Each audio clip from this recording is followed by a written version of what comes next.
Bryn Sutherland here with Sweet and Sassy Stamps.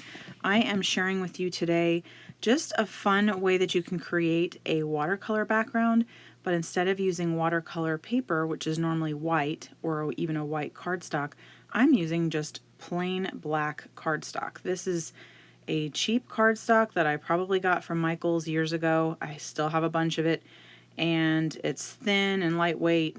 And I'm literally just adding layers of color, flicking it on just like I would if I was using watercolor paper, drying in between layers, adding additional colors as I go, just kind of playing around. I really don't even know how this is going to turn out.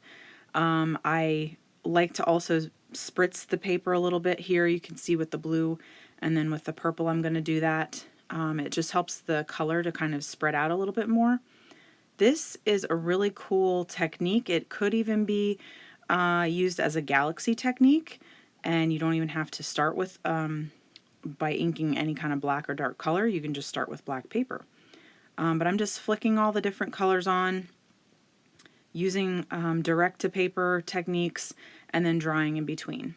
So now that I like it, I'm pretty happy with how it turned out. I'm just taking my Psalm 23 background and some Distress ink picket fence and just adding a layer of a white, and then also doing the same thing here with this texture tile.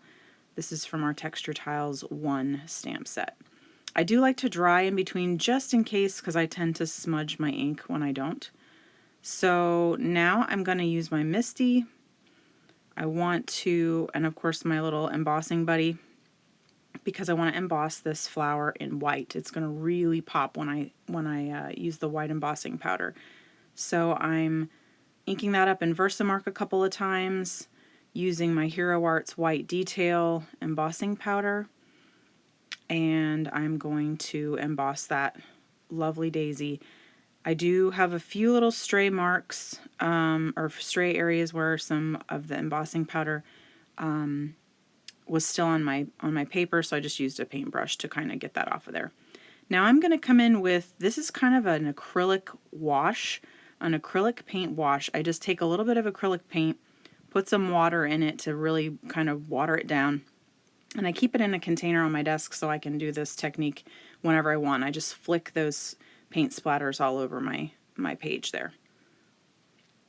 And now I'm just going to stamp a few different sentiments. I wasn't really sure which one I wanted to use when I was creating this card, or when I was going along, so I just stamped a few, and then towards the end obviously you'll see which ones I ended up using.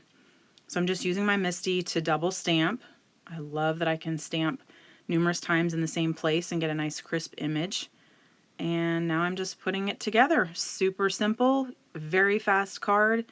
Gonna pop this up with some foam tape, and I'm using a lot because of my very crinkly watercolor, or my paper being, you know, quite wet and everything. I thought the foam tape might help to keep it flatter, and I'm just gonna pop up the sentiments with foam tape as well. So there you have it. Very easy technique, and it turns out super cool. I hope you'll give it a try. Here's a quick look at another card that I made using the same technique. Thanks for watching.